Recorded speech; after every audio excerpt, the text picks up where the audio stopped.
You're welcome to the Policy Council. My name is Okpeyemi Agbaje. On this edition, we will look at the structure of the Nigerian payment system. We'll try to understand the improvements, the efficiencies that are being carried out in the payments arena. And I'll be talking to someone who is at the center of it all, who heads an institution that is at the center of the Nigerian payment system. Enjoy the program.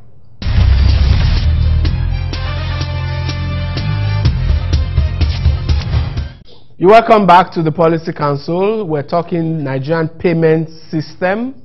And my guest is, well, a guru in the field. He's been an executive director in two big banks, Union Bank and EcoBank. He's worked in many banks. I knew him far back when he was a city banker. He worked in many other top banks. And today is the managing director and chief executive officer of the Nigerian Interbank Settlement Systems PLC, NIBES PLC. Adeshonubi, you're welcome to the Policy Council. Thank you very much. Thanks for coming. And let's start with NIBES itself. I'm sure most Nigerians, those of us who have had an opportunity around the financial sector know NIBES. We deal with it every day. But most Nigerians don't know, even though they deal with it as well. What's NIBES and what does it do? Thank you. We're 20 years old. We'll be 20 in 2013, and maybe there will be a bit of a celebration around it. But we actually touch every aspect of the payment space. Whenever you write a check, it comes to NIBES. Whenever you use a card on a point-of-sale device, it comes to NIBES. So in essence, we are the center of payments in Nigeria. We are not a government institution. We're privately owned by all the banks, and the central bank has a token shareholding in NIBES. But everything payments comes to us, because at the end of the day, you need to move money to different banks and different accounts. We run the settlement, ensuring that if you use or effect payment to somebody else, it gets to that person's bank. The banks came together to say, let's have a central point where we can then exchange and ensure that when my customer wants to move money, it is guaranteed that the bank receiving the money will get it. That was the idea behind NIBES 20 years ago, and that's what we are today. Okay, and what's the structure of corporate governance? You are the CEO. Yes. You have a board. Yes, we do. It's chaired by the CBN, right? It's chaired by the Deputy Governor Operations in the Central Bank of Nigeria. That's Mr. Tunde Lemon. Yes. And then you have representatives of other banks. We have the CEOs of 7 other banks that are also there. Okay. And then 3 of us that are executives. Okay. So essentially, the owners of the business nominate amongst themselves a few gentlemen or ladies to sit on the board, and they rotate, I imagine. Yes, they do. Okay. Yes, they do. Okay. In your view, and you and I probably, you have seen that evolution of payments in Nigeria, maybe over the last 2 or 3 decades. How would you assess the evolution? In those days, we used to clear checks, local check, 5 days. Up country 21 days, but a lot has changed. Explain that evolution so our viewers can understand. We need to remember that what was always behind checks and how long it took was how quickly can I confirm if a person has money, and if he doesn't have money, then return the instrument. So in the good old days of tally number, everything was more or less manual. Those checks had to physically get carried from here to, let's say, Kano, hence the 21 days. Today, because of technology, we don't need to take the check anywhere.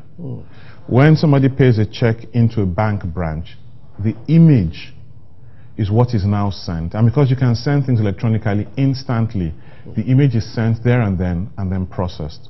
So you hear now that we have done check truncation. Truncation means the physical check doesn't go anywhere. The bank or the branch where the check is received is the final resting place for the instrument, and is now T+1, T meaning the day you submit it. So if you bring a check in today, if it's early in the morning, by tomorrow it's in your account and you can use the money. It doesn't matter where it is issued, which state, it doesn't matter where you pay it in, by the next day the funds are available for you to use if the check is good. So you are riding on the back of this, I'm talking like a layman now. For this to have happened, you are riding on the back of changes in telecoms, changes in electronics, changes in infrastructure. You're very right. What's the role of the telecom system in all of this? The telecoms is at the heart, because if you cannot exchange things, then you can't share and then accept from somebody else. So telecoms is at the, would I say, at the very epicenter of the technology change. Yes, the computers have grown stronger, faster. We have software that's much better. So when I scan an image now, it looks very much like you. Unlike before, where they could have assumed your father was you. Not that you look as old as your father, but it is the very connecting point, and that has been good.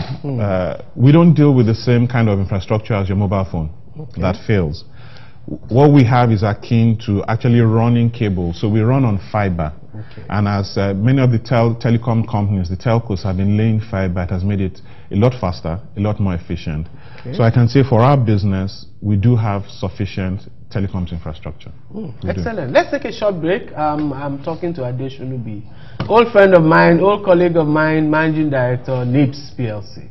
We'll be right back.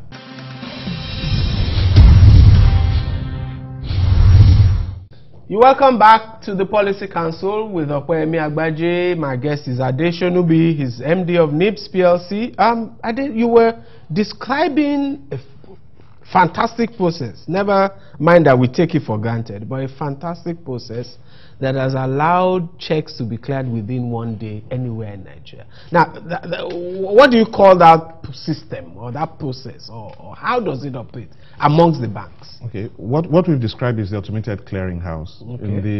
So it's now an automated clearinghouse. Yes. I went to the clearinghouse once before. We went to we went to CBN, some building there. You're right. And there was a big room where we exchanged checks. That's correct. That doesn't exist anymore. There's no room anymore. It is virtual. So you submit your information electronically, you get the results electronically. That's the automated clearinghouse. And that is, would I say, the original task of NIBES. Okay. Since then, we've been asked to do a whole load of other things. So we like rest on three key functions that we do. The automated clearinghouse is one of them. Okay. The other role that we play is actually in payments. Because these days when you go to your bank online and you log in and you need to do a transfer, the two popular means of doing the transfers are something called NIP, Instant Pay, and something called NEFT. NEFT is similar to clearing in that you get value the next day. But Instant Pay is such that as we're looking at each other, if you are kind enough to send money to me, before the conversation has ended, it's in my account. And I get a notification of it. So we have something called the central switch, which is mandatory for all banks, mobile money operators, and other switches to connect to us. The whole idea behind it was, rather than fragment and everybody has like 4 or 5 people having to connect to themselves, so each person connects to 4 other people, if you put someone in the middle, like a hub, once you connect to that hub, automatically you've connected to everybody else. So we run the central switch, and it's that central switch, the Nigerian central switch, that allows us to do instant pay, which is very popular these days. So that's another role that NIBES carries out now, which is to run the central switch. Tied to the central switch is something we call... You spoke about NEFT. Yes. Talk about that. NEFT is... because it's slightly different from Instant Pay, right? Yes, it is. NEFT is our Nigerian electronic funds transfer. And it came out as one of the early steps of automating. Because when you automate, it means you are sharing information. So what we did with NEFT is we took what would normally have been check information, but can allow an individual to put it in. And it's sent through the network, so that the other bank gets it the same way he would get his clearing information and can then accept it as one of the things to approve, even though it's not initiated with a physical check, but it's treated like a check information. So you also have NEFT, but that one is next day value. When I do one, there are a lot of payments I used to make with checks, which I do now. I fill a form in my bank, I write my sort code and all of that. The person I'm transferring to is account number and sort code. Is that NIP or NEFT? It depends. Both are available.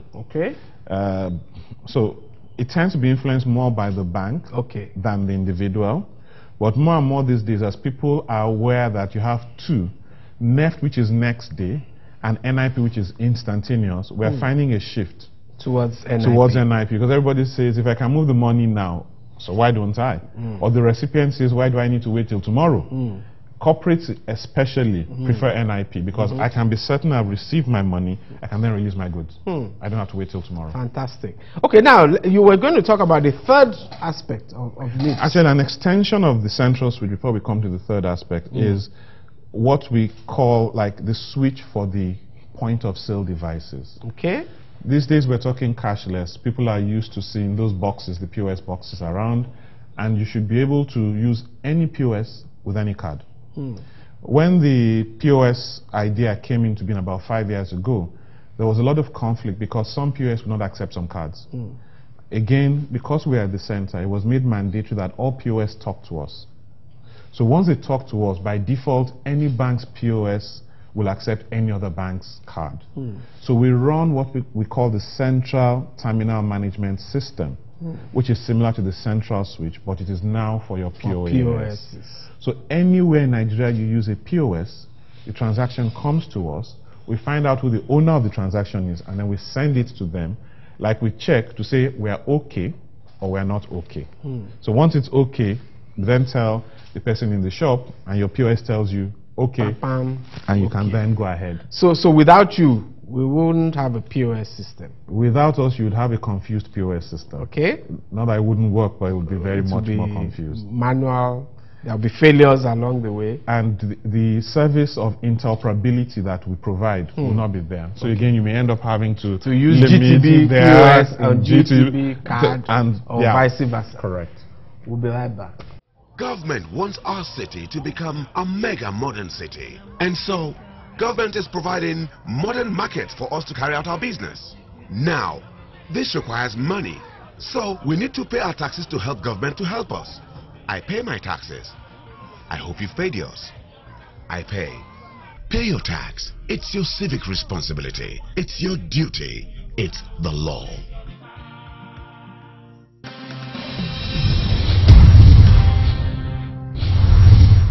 You're welcome back to the Policy Council. I'm talking with Adeshonubi, and we're having a fantastic discussion on the payment system, on all these things that you all use, that you don't understand who is facilitating, and all of that.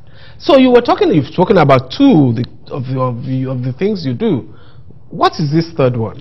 The third one, which is less obvious, is that we provide what's called a shared service platform for the banks. Now, why it's less obvious is you don't see it, but it allows the banks to provide service to you seamlessly. An example is our recently rolled out reference platform for the banks. If you want to open an account in a bank, they're going to ask you for 2 references. To make life easy for you, they say pick one person who is with us and then pick from another bank. And the practice would be you'd fill the form, you sign the form, you give it to your bank, and they send their dispatch man who will go to the other bank, and somewhere 3 months later, if they remember, they bring it up. And for the regulators, KYC is important, know your customer, and references is the first part of know your customer. So what we've done with the banks is we've put an electronic way of sending it. So when you go in, you fill the form, they can scan and send to the other bank. It is monitored and tracked, and then they can get a response. And based on that response, they can then go ahead and open the account. It saves them money, especially with Lagos State that says you need a super bike to be on the road these days. So you do not need to invest in the dispatch services. You can track and monitor, and it's definitely so much faster. So those are some of the things. That's fantastic, by the way. Are you doing any other thing apart from references at this point in time? We're doing quite a few things. Okay. We're trying to help them again with identification. So we have put a platform in place where if you walk in with an international passport, a Nigerian passport, they can validate if it's real and cross-check. Are you linked with immigration on that? We are able to do it through collaboration. Okay. We are working with Federal Road Safety to be able to offer the same kind of service for driver's license. Because that's one of the major things that you use when you go to a bank and you want to identify yourself. So we have... How about the NIN that they're working on? Obviously, you would link with that too. Yes, but in a slightly different way, in that the banking industry is also pursuing its own biometric offering. So they have a project that's ongoing now, so that every bank customer has a unique biometric number that's tied to your account. So if you have an account over 20 banks, they can identify where you are. It will be the same biometric. It's the same running across through the industry. If you are the director in a company, it is also tied to that number. So people who defraud, set up one company, defraud a bank, go and create another company tomorrow, you'll be able to track all those incidences. And we expect that it would reduce the fraud rate that we have. Because the key thing about fraud is, if you think you can get away with it, if you steal money and you think you can get away with it, then you're more likely. Now, any form you come will track you. So we'll tie that with the NIMSI one. Okay. So that we can also do your national ID. So those are some of the ongoing initiatives. Interesting. How do you play a role in, we've mentioned checks, we've mentioned POSs. Do you play a role in mobile payments, in the ATM system? Mobile, yes. When I was defining the centrals, which I said by law, mobile money operators, as well as banks and other switches, must connect to us. Okay. So what it means is that today, if you belong to any mobile scheme, you can actually move money from your bank account to your mobile wallet today. You can move money from your mobile wallet to any bank account in the country, and you can move money between any mobile provider. It doesn't matter who you go to. Again, it's the interoperability of the central switch that makes it possible. So we're working with the mobile money operators to see how we can build acceptance. You know, that one, I've been tracking the figures, that one hasn't really grown. We're in a nascent stage. Things are moving as fast as some of us thought it would. But it's our belief that the future is in mobile. We have, if I remember correctly, it's something like about 80 million lines and handsets. Over 100 million now. And compare that to, I'd say about 50 million individual accounts, of which maybe about 40 million are active. And when you then discount for duplicated account numbers, you're looking at about 25 million. So compare 25 million people who have accounts with so many more. Fantastic. Let's take a final time out, and I'll be back with Mr. Adeshonubi of NIBES PLC. Who knows Abi better thing? Abi who no like better thing? All these fine things where they see so. Now money government they take do now. Abi, I think it's like, you know, I mean, excuse me, I dey pay my tax. I dey do it thing, I dey pay my tax. Say you don't pay your own tax. If you pay your tax, I pay oh. Pay your tax. It's your civic responsibility. It's your duty. It's the law.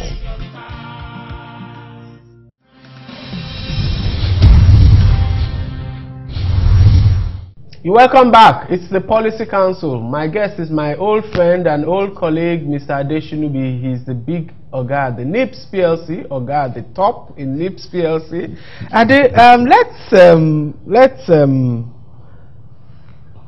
There's something that is clear from what you've said. You are the heart of this cashless Nigeria idea. We believe we are. Okay. Why do you believe? You seem to have a doubt. Is there a doubt about that? No, it's not that I have a doubt. We are definitely at the center of cashless. But like with the human body, the heart is not the only organ that makes things work. Okay. So we are at the center of cashless. It's our responsibility to drive cashless. It's our responsibility to make sure there's adoption, that the technology works, and that's a rule we've been given. Okay. But we do that working with other partners. Okay. Now let's face one part which my viewers won't forgive me if I don't talk about. Problems with this thing. My firm, not my TV firm, but my research firm, has done a survey in 5 cities in Nigeria on what the issues around electronic payments are. And the vast number of complaints, connectivity, equipment breakdown, awareness, literacy, all sorts of things. So people have problems, or the equipment failure, and then your account is debited and you don't get money. I have gone into a store to buy phones and my account was debited and the company didn't get credit. What's behind all that? Nothing is perfect, and your observations are real. I mean, we get those complaints as well. We have a 24/7 call center, and once in a while we try to advertise so that people know where it is and know what to call. But when we started cashless, connectivity was the biggest issue. Now it is not. Now you find out that failure has to do sometimes about 20% of failed transactions are because the person using the card has exceeded the limit in his account. So that's one. But the biggest issue, which I think you struck on, is it's a change in culture. If you go around now, there's hardly any petrol station that accepts cards. There's always a reason why that device doesn't work. And if you insist and they bring it out, it will work. Simple reason why it won't work is because the attendant makes about 25% of his salary from tips. There's no way you would buy. They always ask you, Oga, should I fill? They don't like when you say, okay, specific amount 5,000, because there's no tip for them. With the POS, the tip is gone. So how would I encourage something that reduces my take home by about 25%? It's going to be difficult. And we're trying to see how we can set up. And just like the petrol attendant, the supermarket, same applying to supermarket and co. So there are cultural issues which we need to address, and it's either by encouraging. Another example I can give is there's a hotel that we found out every night the machine didn't work, the POS didn't work. So somebody went to spend the night there, got there at 7 and said he wanted to check in, and they said the machine wasn't working. And after making a lot of noise, he brought it out, it worked. Next day when we're talking with the owner, it turns out that he's there during the day, so he can supervise. But at night, those is left there. If you want to, would I say, doctor the books, you don't want to recognize those who come in. Cash is the best medium. Yeah. So those problems are real. I'm not in any way removing from what you've said. We do have devices that fail, but we have a group of people called the Payment Terminal Service Providers, PTSPs, that are expected to go around and ensure they work. We're tracking them. We're not doing enough on education, and there's a program that we're working on to begin to educate people more, especially as we move out of Lagos, which is the most cosmopolitan, to the other 6 locations. We need to inform people. We need to educate people. It's something we've not done enough of, but we're aware of, and we're now trying to push. It is not a sprint. It's not yet Uhuru. It is not a sprint. It is marathon. Remember, you're replacing cash, which people have known from time, and cash has its own advantages. So going and saying this is better than cash is not enough. We need to show that it is better than cash, and how. So what do you see as the future of all of this? Where are we driving to? What's the future of? If you have your mobile phone on you and you hold it up, that's the future. I think the future is not is in mobile phones. You would always have cards, you'll always have internet, but because of the convenience of the phone and how easy everybody can use it, I think the future is in the phone. And because it's a telecoms device itself. On its own, so you don't need extra infrastructure to work with it. Bear in mind that it's still the same. When I talked about central switch, whether you come through a bank is a central switch, mobile is a central switch, POS is a central switch. It's the medium of sending those financial instructions that will change over time. Who knows in the distant future, I know I'll be long gone, maybe when you're born, they just insert a chip under your skin. People will say that's 666. That's what the devil wanted to do in the Bible. But we'll make it only one chip, so there's no 666 on it. But things, how do you connect? It will change over time. The easiest one will be the mobile phone. Also remember that the target market now has been the easier people who have bank accounts, who have internet access, and can then go on. They are less than 20% of the public. So how do you get those other people in? Those that are normally covered under financial inclusion. They all have phones. So as you move down the pyramid, it has to be phones. In the middle, we will still have cards, but as you move down the pyramid, it has to be the mobile platform. And I think even the government needs to start using it and encouraging people. So when they want to pay anything, agriculture is using it to distribute fertilizers, not for payment. But it's a good start. If I believe I can get value using my phone, it's a small hop to cash. So I believe those experiences would help when we need to push them to use it for payments. Excellent. Thank you very much, Ade, for coming on the Policy Council. We'll be right back.